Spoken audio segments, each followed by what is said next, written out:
दर्शकबिन वीरगंज में अभिन जौना किस्म के राजनीति हो रहा बा उहे राजनीति के विषय में हमनी के बातचीत करे खातिर बैठल बने सन। आज हमनी के बात करें सन जनता समाजवादी पार्टी के केंद्रीय सदस्य करीमा बेगम। वहाँ 2066 साल में कृषि राज्य मंत्री भी बोल बने। वहाँ के भी अभी कुछ सामाजिक संजाल प्रदीप यादव समर्थक लोग कुछ टीका टिप्पणी कर रहा बा। उ टीका टिप्पणी के भी बारे में हमने के बातचीत करें सन। अपने के स्वागत बा। धन्यवाद, नमस्ते। अपने जौन 2-3 दिन पहले जिला प्रहरी कार्यालय अगाडि एगो बैनर लेके किरण शाह के पक्ष में जो नाराबाजी कैले उ अर्थ का रहे वो काहे उ चीज बनी? सोमवार के दिन किरण शाह के हमने एगो फेसबुक के माध्यम से विजुअल देखनी सन।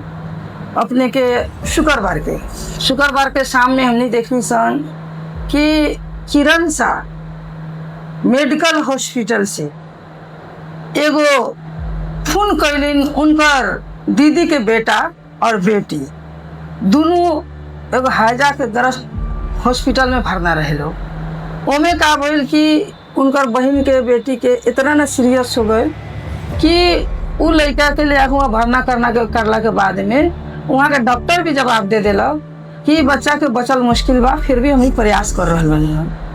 किरण शाह एक टिकटॉक स्टार, ओकरा बाद में एक ठो मीडिया में चर्चित चेहरा, और वो वीरगंज में रह के वो अपन घर के कहल जाओ या अपने बाप मतारी के सेवा करते रहे।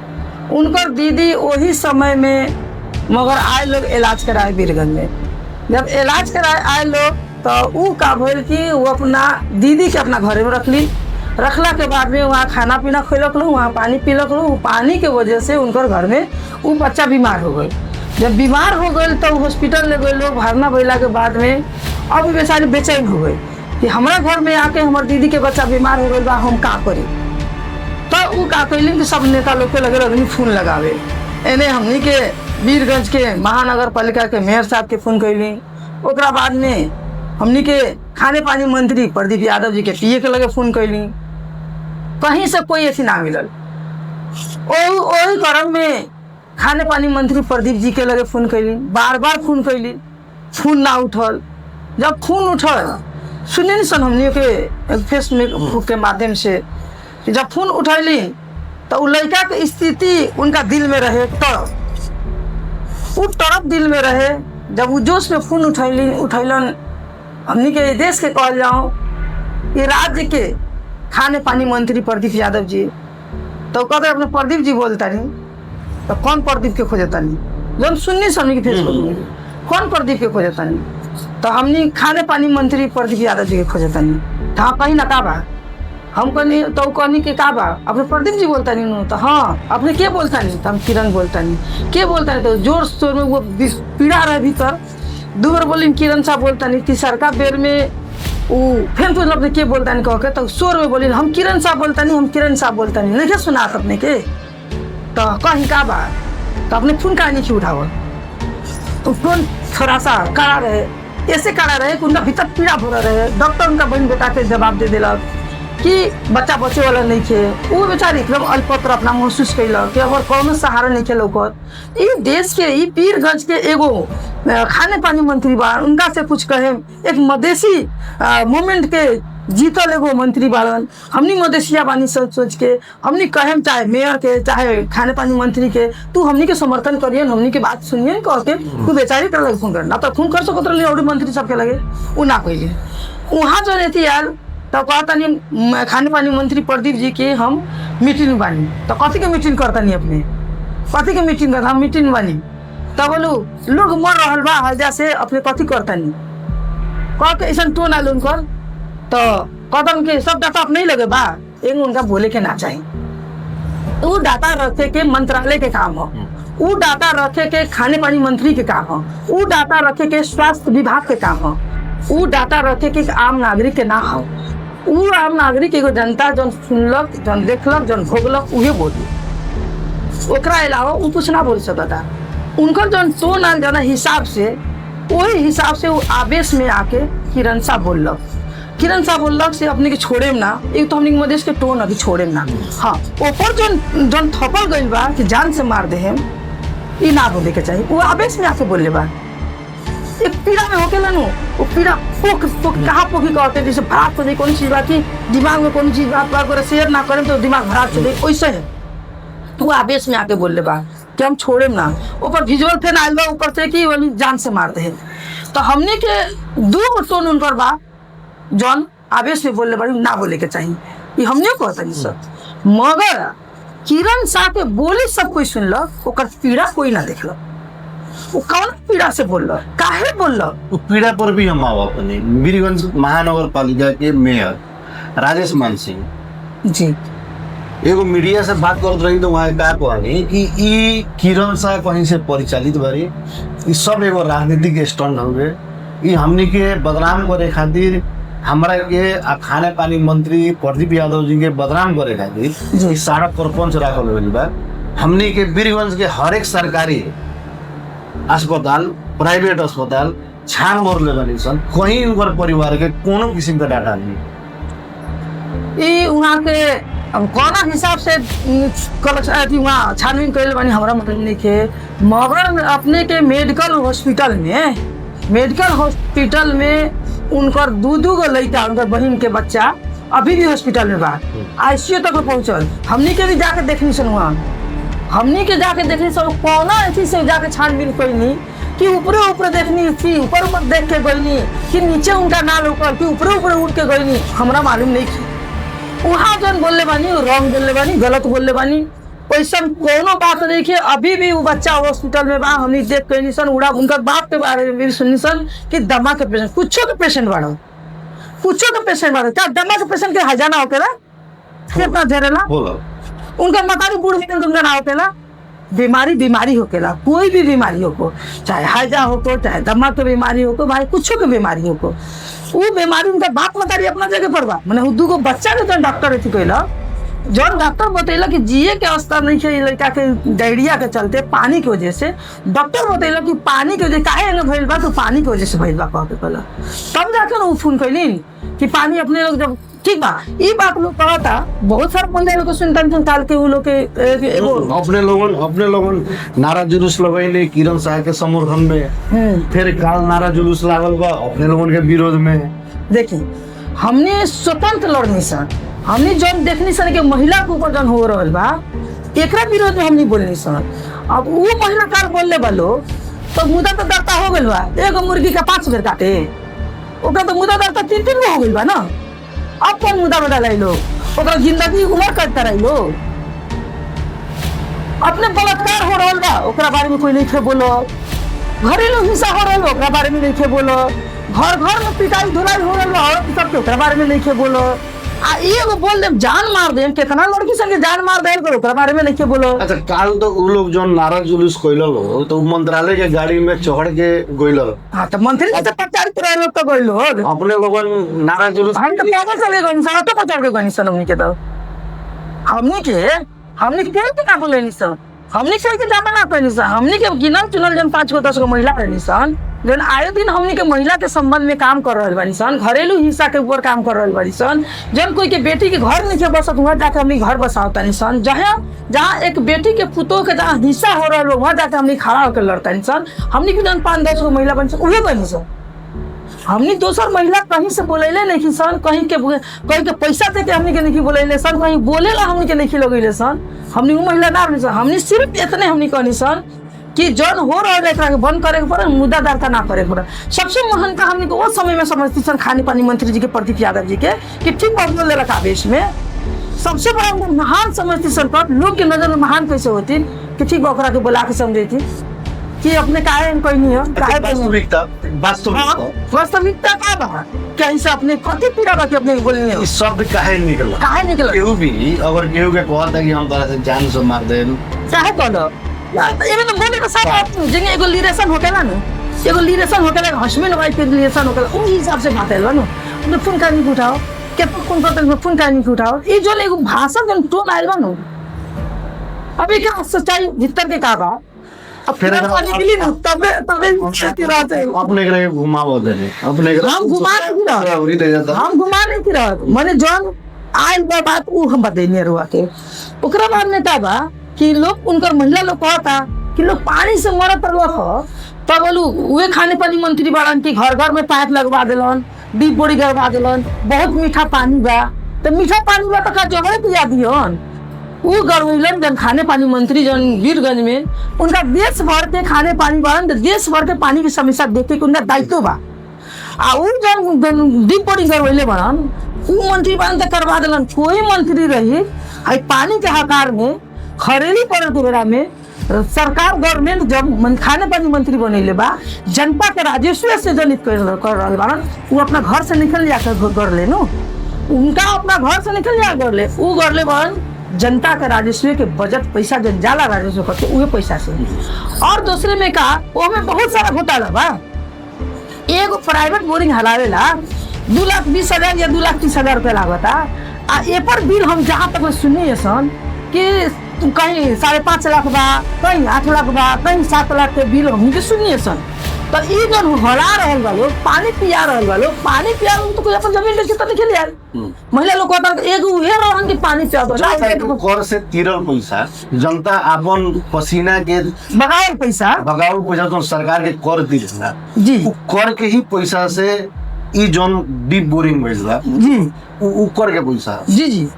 तो वही से तो जन महिला लोग के एगो भरम था, कुछ लोग के भरम बा एक खाने पानी लगा दिलन, फिर लोग पानी बिना मरे तो गढ़ा में पानी पी फरता है, गढ़ा में पानी पी। ये देश के नागरिक सब जानता है। तो नागरिक कौन समस्या पड़ल बा मंत्री के दायित्व बा। सदन जन सांसद बा हाउस में उठाई अपन आवाज, कैसे हाथ में ना पूछे तो आवाज उठाई। मगर जो एगो पद पर बैठल व्यक्ति बा चाहे एनीबॉडी जे जोन भी बात कहता ना उन लोग के कार्यकर्ता के कहा नाम का बा। अब हम तो व्यक्तिगत हम भी बात नहीं कहेंगे, जो मीडिया में आवता वो भी हम भी देखता है उहे आधार में वहाँ के राजा हैं ये देश के, और राजा के ऊपर के बोल दे एक आदमी वहाँ बोल ले भाई सब जी हम सुनने हैं। वैसने कुछ आदमी कहता उ अगर ना रहती तो खाए के आफत पड़ जाए। कुछ आदमी कहता कि बोल ही करना चाहिए। इतने ना वहाँ के समर्थक लोग भी जी फेसबुक में ये प्रीति किरण शाह के लेके जी जी जौन एगो टीका टिप्पणी कइल जी ये सब चीज पर क्या कहें? पहला तो ही कहें कि कोई के व्यक्तिगत आचरण पर उंगली उठाए के कोई के अधिकार नहीं है। एक कोठा पर रहे वाला भी औरत बा ओकरा के अपने उंगली ना उठा सकता नहीं। जब कुछ कुत्ता करान कुत्ता गंग बा जब तरह तरह के ओकरा पर उंगली उठा रहल बा, पहले अपना गिरबान में झाँक के देखो वो कितना सही बा, ओकर घर के लोग कितना सही बा, वो कहाँ कहाँ मुंह मारेला, कहाँ कहाँ मुंह मार के आके दे धार के खड़ा भइल बा। ओकर इज्जत हो। एक औरत अपन चाहे टिकटॉक बना के हो, चाहे डांस करके हो, चाहे जे भी करके हो, एक बूढ़ा बाप मतार के पाल रहल बा। किरण शाह के 2 गो भाई और 2 गो बहन, 2 गो भाई बा, एगो इंडिया में रहेला, एगो अपन नेपाल में कहीं अपन काम करके खा लो। वो बूढ़ा बाप मतारी के दोसर कोनो देखे वाला नहीं। एगो बहन के किरण शाह के छोट बहन के शादी हो गई बा। आ जब किरण शाह बा वो अपना बाप मतारी के वो अपने लालन पालन करेला, पोसेला, दवाई बीरो दुनिया जहान सब वो अपने करेला। आज वो जे भी करके करेला, कोई के लगे हाथ फैलाए नहीं जाला, कोई के लगे मांगे नहीं जाला। ओकरा ऊपर जो उंगली उठा रहल बा, जो तरह तरह के बले लगा रहल बा। हम अपने के माध्यम से कि संचार माध्यम से कहें कि पहले अपना गिरबान में झाँक कर देखो कि कहाँ कहाँ मुँह मरले बा, कहाँ कहाँ कथी कथी कैलो। हमने को बहुत कुछ मालूम बा, बहुत कुछ मालूम बा, बुझनी ना लोग अपने करे तो रास ढीला, दूसरा कर दे तो करेक्टर ढीला। मेयर साहब के डायलॉग है, मेयर साहब के डायलॉग हो चाहे एनीबॉडी कोई के डायलॉग हो, अपने जन करता लो घोटत जाता लो, घोटत जाता लो, घोटत जाता लो, पेट फुलाता, भितरिया निकाल देता लो तो कोई नहीं खे जाना। आ कोई बोल देता तो खराब बात। जैसे हम कहें कुछ कुत्ता लोग के जन क्राइम कुत्ता लोग कर रहा लोग आरोप लगा रहा लोग, वो लोग होशियार हो जाओ ना। पर महिला हमनी के कोनो पार्टी से प्रचारित नहीं की सर, हमनी गई स्वतंत्र महिला के नाते गई बनी सर, हमनी के पार्टी के तरफ से नहीं किया सर। हमनी के व्यक्तिगत जब एक महिला के साथ हाँ 2 गो टोन कराइल बा, वो ना आवे के चाहिए, वो गलत बा, वो ना बोले के चाहिए, वो आवेश में आके बोल ले बिया। वो ओकरा ना बोले के चाहिए। और काल के महिला लोग कहता कार्रवाई कर तो अब का कार्रवाई कर, 3 गो मुद्दा चल गई बा, अब कथी कार्रवाई कर, भला ना मुद्दा चलल रही तो एक बात और हमने तो मीडिया से कालू देखनी सन कि कुछ लोग कहले बा कि हमनी मुद्दा करके ओकरा भीतर करेल बानी सन। बिहान के दिन में किरण साह के बोले के थुना के भीतर कुछ हो जाता तो ओकर जिम्मेवारी हमनी नहीं सन। ये बहुत दूर के बात बा, ये सोचे वाला बात बा। कुछ काहे हो जाए, कुछ काहे हो जाए, कुछ तो बहुत कुछ हो सकता है ना, जान भी मार जा सकता है भीतर, कुछ खाना में विष भी मिला के खिया जा सकता है। और कह दी ओकरा बात कहे कि बोलू हमनी भीतर मर गए, खादे तो करके मर गए, दुनिया दान करके मर गए। तो हम यहाँ से प्रशासन से भी कहें कि अपने के नेतृत्व में, अपने के कारण थुनुआ में किरण साबा कोनो ऐसा बात हो जाए तो हमनी के चुप ना रहे सब।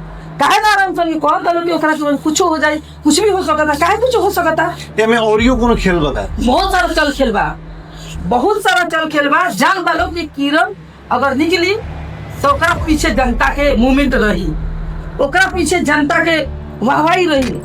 उसे ऐसा ना होके काल के थी हम अभी सेव करके भी रख ले बानी हम हमें कि हमने केवल मुद्दा करके ओकरा भीतर करे बानी साहब।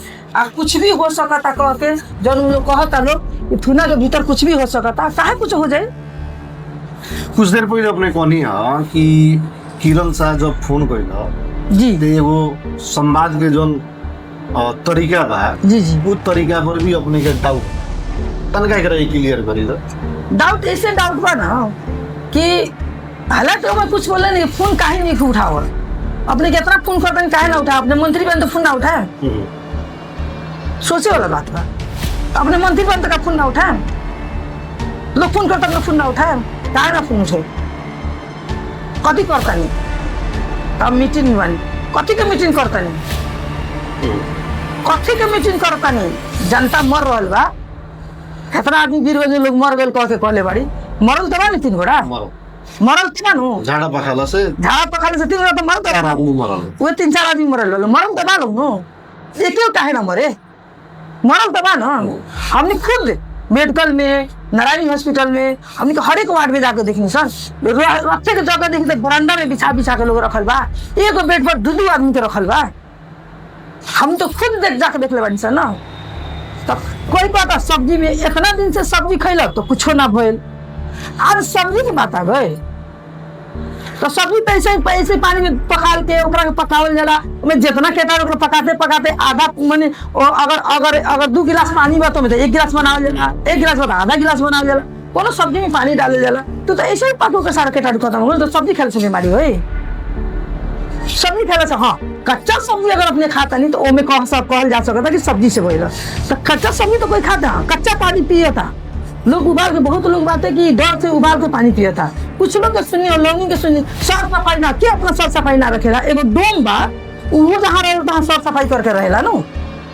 एगो जरा कोनो ऐसी नहीं थे, घर नहीं थे, एगो सिर का तनवा बा वो एगो जंगल में भी रहेला तो वो साफ सफाई करके रहेला। पानी के जो कीटाणु के बाद वन पानी से फैलल के महानगर पी आपन जो एगो चेक जांच करता वो कहता हमरा में नहीं है। खाने पानी मंत्रालय भी कहता है कि हमने के चेक जांच की रिपोर्ट आई तो में भी नहीं है। यहाँ सबसे बड़ी बात का बा कि जहाँ मेन मुहार बनो ओजन चेक कैले वालो, जहाँ से कलता वहाँ चेक कैले वालो, जहाँ से सप्लाई होके नाली के भीतर से जाता पानी वो बीच में बा ना।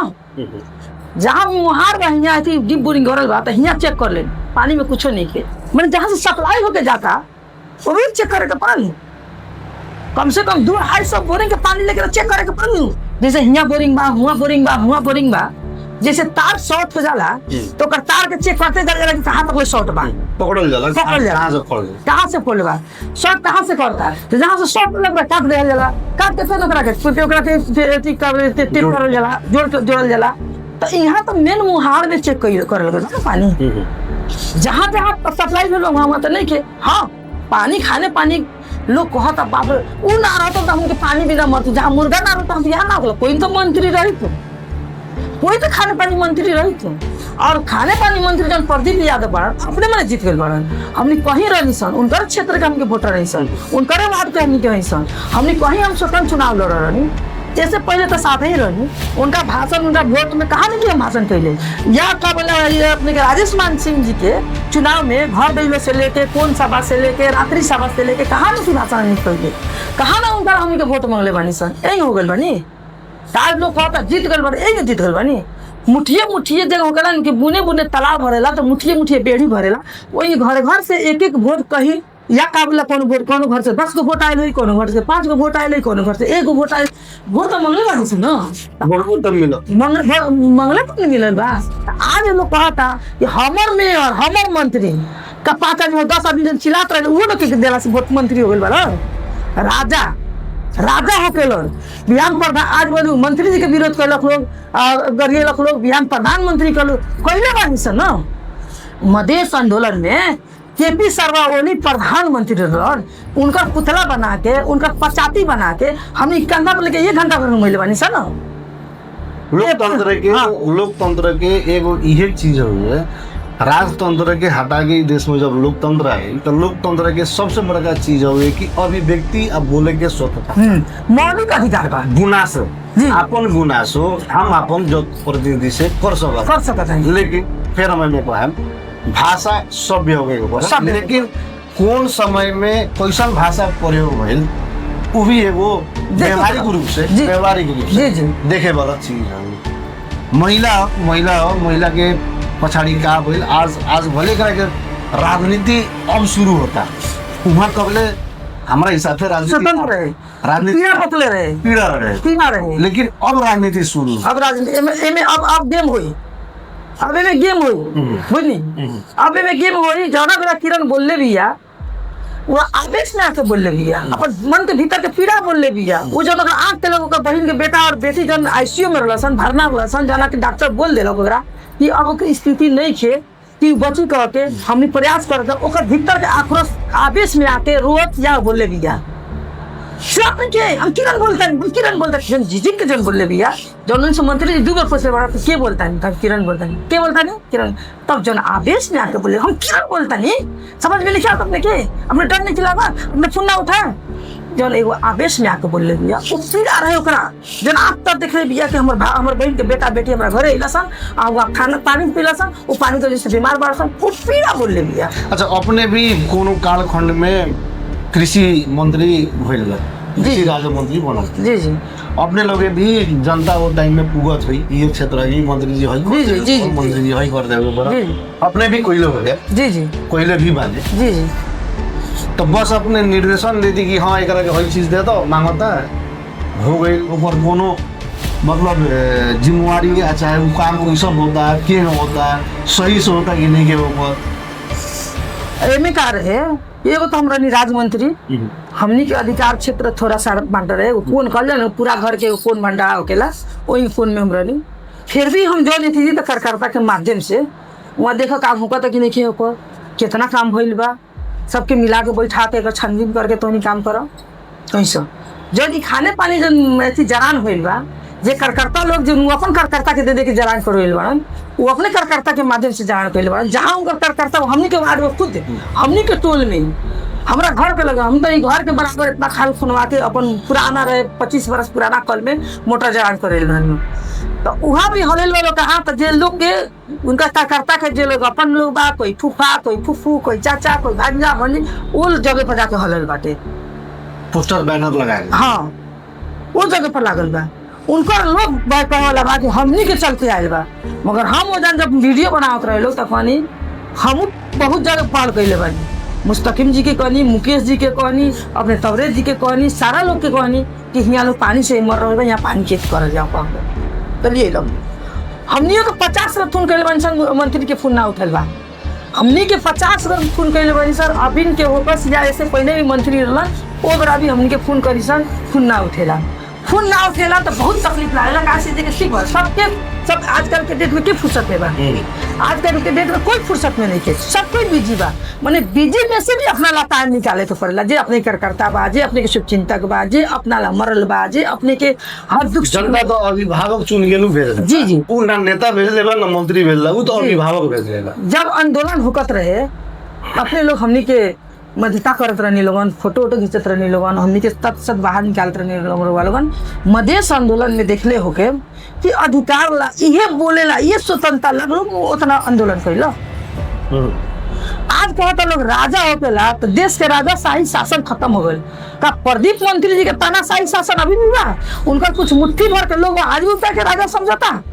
ये देश के राजा चल गए, ये देश के राजा शाही शासन चल गए, ये देश में लोकतंत्र गणतंत्र आ गए, ये देश में सब कोई के बोले के मौलिक अधिकार मिल गए। आज भी लोग कहता राजा ऐसा आदमी को बोलेगे, काहे ना बोले? राष्ट्रपति के विरोध कैले बनी सन, प्रधानमंत्री के विरोध कैले बनी सन, मंत्री के विरोध भइल बा, केकर विरोध नहीं के भइल? सबके विरोध करके अधिकार बा। हमरा के लोग चेतावनी देता कि करीमा बेगम जी अपने चेहरे हो जाएगी, अपने 100 को महिला लेम तो 500 महिला लेम तो 500 बारी का प्रदीप जी के पार्टी में सुनीता जी के सब कोई देख बा। सुनीता जी बोलता रही, मैंने राबड़ी जी बोलता रही, ओने कारी एगो बारी भजंती माला कहता रही कि यही जान के लोग मंत्री रहे कि गाड़ी ना भेज लोग तक सीढ़ियों के साथ ऐसा हुए, मैंने गाड़ी के बात ना रहे। जौन यहाँ के जल्दो बल्दो समस्या रहे, दिन दहाड़ गोली पड़ार होकत रहे, दिन दहाड़ बम विस्फोट होकत रहे। जना मेरा दुर्गा भंडारी परिचय दुर्गा भंडारी जी रहलन, ओ बरा के जल्दो बल्दो यहाँ के शांति सुरक्षा भंग रहे। हमने ओकरा के यहाँ गई सर बात कर लगे सर, वहाँ परिस्थिति ऐसा क्रिया डाल की बाध्यता हो गई, बाध्यता हो गई। गाड़ी का वो पहले देता है गाड़ी प्रसंग हाँ जी हम यहाँ जोड़ल है जी अपने के पर्सन फिर हम दना पूछे जी जी पूछे वो लोग बोला एकदम अपने को रहे पूछे के मन रहे लेकिन हम ना पूछनी है कहीं प्रसंग दूसर हो प्रसंग दोसर जी जी वैसा सिचुएशन नहीं है कि अपने के एगो कदम उठावे के पड़ल कौन एगो नेपाल में अभी भी एकलौता जी वैसा घटना एकलौता घटना जी एगो बहाल वाला सीडीओ के एगो महिला मंत्री थप्पड़ मारल जी उस सिचुएशन है उस सिचुएशन अब हम यहाँ किरण शाह के लगे ले गया इहो एगो पहला घटना है जी जौन किरण शाह को एगो आम महिला एगो मंत्री के फोन में धमकी देला जी सिचुएशन वैसन आवे लगा सिचुएशन वैसन बाध्यता हो जाला। जैसे वो दिन हम करी नो कि जौन अपने के इनारवा में 2 किसान के मार देले रसन पुलिस बंदूक के कोड़ा तो किसान गांव में पानी पटावत रहे। जब भवना टार में 2 युवा सन के इनकाउंटर कर दे रहे प्रशासन, वो जात रहे सैनिक से रात के 11 बजे उनके बंदूक मार के ओकरा के हत्या कर देला सर। हमने काठमांडू रही सन, जब वीरगंज में कोनो घटना होके हमने टीवी में देखी सन, तुरंत हम एसपी सुबोध घिंगरे रहलन और सीडीओ अपने के दुर्गा भंडारी पर जिए रहलन। हम तुरंत दोनों के लगे फोन करी, एसपी साहब ये के हेरेरा छ यस्तो यस्तो धेरै कि निज आइरा छ का यस्तो भयो ओकरा भने सीडीओ कहि सीडीओ साहब ये के हेरेरा छ के भइरा छ तो कहन है ना हेरेरा छ यस्तो यस्तो जगह ठीक छ। ई सारा बात से आवे से पहले हम सीडीओ साहब से और एसपी साहब से बात कइले रहनी कि म आइरा छु वीरगंज में कार्यक्रम छ, एकचोटी बसेर वीरगंज को शान्ति सुरक्षा के बारे में बसेर कुरा गरौँ न, कहाँ कहाँ फेल छ किन यस्तो भइरा छ कहके। म त गलत त ना कहले रहनी। जब हम आवे से पहले कोनो मंत्रालय से खबर चल जाला जिला में कि फला मंत्री फला जिला जाता के सुरक्षा हाँ सुरक्षा लगे जी जी तो वो दुर्गा भंडारी पर जी बहुत लोग के साथ दुर्व्यवहार कैले रहन, करावती पासवान के साथ जो हमने मध्य प्रदेश के मुख्यमंत्री बनल अरविंद सरोज जी के साथ हुए रहे, रामचंद्र कुशवाहा के साथ हो रहे सिचुएशन क्रिएट भइल कि कदम उठाए जी वही के सिचुएशन क्रिएट जी उस शब्द मुंह में से निकलल चाहे बार बार रिपीट के कैले बड़ा ना बार बार कौन बोलता नहीं कहाँ से बोलता नहीं हम किरण बोलता नहीं। अच्छा अपने अपने के चैलेंज करे वाला भी उन पर पार्टी के महिला लोग बा जी उन लोग के संगे इहे मंच पर इहे चैनल पर अपने के अगर लियावल जाए जी तो डिबेट करे खातिर तैयार बा एकदम डिबेट करला तैयार बनी काहे वो आंदोलनकारी लोग तो हम घर में चूड़ी पहन के नहीं बैठा उन लोगों का मरे वाला अभी भी हमारा पुला पर 3 गो छाड़ा बजे संविधान जारी भरे अभी भी ऐसे हम ग्रस्त बानी दर्द से ये ऑपरेशन होके वाला जी अपने लोग खुद बानी लोग तो उन लोग हम आंदोलन कैले बानी उन लोग अगर 1 लाठी पिटाइल बने तो हम 10 लाठी हम पिटाइल बा। अच्छा अंतिम में ई सिनारियो के ई किरण शाह के प्रकरण के लेके अब अपने लोगन के कदम का रही आज अपने लोगन के चैलेंज देते लोग बिहान प्रधानमंत्री के गरियाई इस देश में लोकतंत्र गणतंत्र बा, सबके बोले का अधिकार बा, मौलिक अधिकार संविधान देले बा कि एमे जो अगर अपने पार्टी के तरफ से कुछ स्वार्थ के कारण अगर बोलता नहीं लोगन तो याद कर ली इस देश में राजा नहीं खे, इस देश के राजा जा चुकल बा, राजाशाही शासन खत्म हो चुकल बा, तानाशाही शासन खत्म हो गइल बा। तानाशाही के विरोध में हमनी के काल भी रहनी सन, आज भी बानी सन। तो अगर अपने लोग अगर वास्तव में महिला बानी तो अपने लोग जन अपन सब इस्तेमाल करता नहीं वो ना करो। दूसरी बात का कहता नहीं कि बोलो हमनी के एक बोले बा हम बोले बा, वो सब कुछ बात नहीं है। समय से ऐसा ना गए, उस समय के अनुसार भइल बा, ऐसा ना होके चाहिए। अभी लोग कहता इंसान की यही अपने के थी हम बोल रहे बानी स्टेडियम से कि खाने पानी मंत्री प्रदीप जी अभी नो कुछ नहीं के भइल। अभी भी किरण के निकाल दी, अभी भी बहन बेटा बहन के बाल बच्चा अभी हॉस्पिटल में भरना बा, मेडिकल में हमने के खुद जाके देख ले बानी सन। आ देख के आइल से स्थिति एकदम खराब बा, ओकरा के निकाल देवे के पड़ल। अपन बहन समझ के, ओकर बेटी समझ के, कुछो समझ के ओकरा के माफ कर देवे के पड़ल। कोनो कुछो ओसर आवेश में आके बोले भी है, ना बोले के चाहिए, बोल देले भी है, ओकरा के निकाले के पड़ल। अपने कर कार्रवाई तक 3 दिन कितना मुद्दा चल गइल बा। अब कभी कर एक मुर्गी के 10 ठाई काटी लो, अब कौन कार्रवाई कर लो? कानून सम्मत। हाँ, अब तो कानून सम्मत, कानून के दायरा में आ गई भी है। कानून अपन कार्रवाई करबे करी, कानून अपना तरीका से देबे करी। मगर अब एमे का बा कि आपस में ना द्वंद करा के एक सभ्यता से एकरा के समाप्त कर ले, कितने कहे हम। और जितना लोग देखत हुई लोग हमारे थी सब कोई से हमारे एक एक विनती बा, हमने ये देश नेपाल हो, नेपाल के अपने के राजशाही शासन, अपने के पंचायत काल सब खत्म हो चुकल बा। देश में लोकतंत्र गणतंत्र आ गई बा। ये लोकतंत्र गणतंत्र में अपने भी हमारा गरिया सकता नहीं, हम भी अपने गरिया सकता नहीं, कोई भी बोल सकता। हमने के अधिकार बा। जब जनप्रतिनिधि जब ज्यादा दुआरे वोट मांगे, बहुत सारा वादा करेला, बहुत सारा बात करेला, जौन बात में अपने के जब चित ना बुझेला तो वो अपने से खोजबे करी। हम खुद जाना बड़ा मंत्री रही, 1 घंटा घर में मंच लगा रहे, उपेंद्र जी आ रहे, सब कोई आ रहे। ओजान एगो औरत सोचे फेंटा भीड़ के चल गल, हमरा लगे पता बटवा ले लू, हमर बेटवा पकड़े ना छोड़ेबू कह के लागल बोले। हमर पुलिस के लाटा मुछ दिन रही तो ओकरा अधिकार बा। हम जनप्रतिनिधि रही, हमनी के जनता वोट देके जीतेले रहे, तो ओकरा अधिकार बा कि हमनी से सवाल करो। तो सवाल करो, अगर सवाल में अगर प्रचंड के देखी ना, प्रचंड के भरल सभा में मार देलक ओकरा जाके गाल में झापड़, फिर भी ओकरा छोड़वेले नु, वो तो महान बोलल नु। वैसे ही कारण जे दिन गणतंत्र दिवस रहे, संविधान के जनवरी ओकरा खुनी भरल हाउस में चप्पल से मार देलक एगो माओवादी के, माननीय एगो माओवादी के का भाई कुछ भाई। इस देश में लोकतंत्र गणतंत्र ओकर पीड़ा कहाँ जाए, केकरा से पोपी वोट अपने के दे तब बोलन केकरा के हो। चलिए ठीक बा, चलिए धन्यवाद। हाँ, समय देने ओकरा खातिर बहुत बहुत धन्यवाद। दर्शक भी हमनी के बात में सन किरण शाह के बारे में जौन चर्चा परिचर्चा विनिमय में चल रहा बा, चाय दुकान से लेके दारू दुकान तक ले, घर से लेके रोड तक ले, मंत्री जी से भी बात हुई सन। वहाँ के एक एक कहा नाम बा, लोकतंत्र हो, बोले के अधिकार बा, जनता आई मत दिले बानी तो अधिकार अपने ही से खोजम, गुनासो भी अपने ही के राखेम। गुनासो रखे के क्रम में ऊपर नीचा होबे करला, काहे कि पीड़ा वैसन रहे, वो पीड़ा के चलते इस शब्द निकलल। मंत्री जी के कहना मेरा है, खाने पानी मंत्री जी से वहाँ के अनुरोध बा कि एकरा के राजनीतिकरण ना करके, एकरा के आम जनता के पीड़ा और गुनासे को रूप में लेवे के, किरण शाह के यथाशीघ्र रिहा कराए के भी वहाँ के मांग रहा है।